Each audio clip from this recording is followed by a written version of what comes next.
बीडच्या जिल्हाधिकारी कार्यालयाबाहेर टोमॅटोचा लाल चिखल करून सामाजिक कार्यकर्त्यांसह शेतकऱ्यांनी लक्षवेधी आंदोलन केलंय।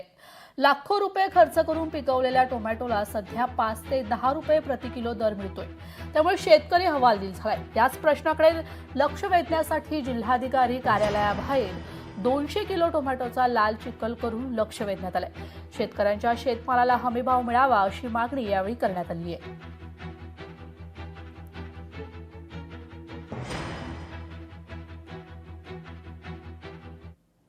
शेतीमालाला भाव मिळत नाहीये। सरकारचं जे धोरण आहे ते शेतकरी विरोधी धोरण आहे। सध्या शेतकऱ्यांना उत्पादन जो खर्च झालाय तेवढं सुद्धा उत्पन्न मिळत नाहीये। जर बीड जिल्ह्यामध्ये पाहिलं तर मुळकुळाचे शेतकरी त्यांना तब्बल 1.5 लाख रुपये खर्च करून शेतीमध्ये खर्च केलेत। मात्र तो खर्च नसल्यामुळं ते टोमॅटो झाडाला सडत आहेत। आमचं असं म्हणणं आहे की सरकारनं शेतकऱ्यांच्या मालाला भाव दिला पाहिजे। या मागणीसाठी आणि प्रशासनाचं लक्ष वेधण्यासाठी आज आम्ही जिल्हाधिकाऱ्यासमोर त्या लाल शेतकऱ्यांनी कष्टाने पिकवलेला लाल टोमॅटोचा चिखल करून एक लाल चिखल प्रशासनापुढे दाखवत आहोत।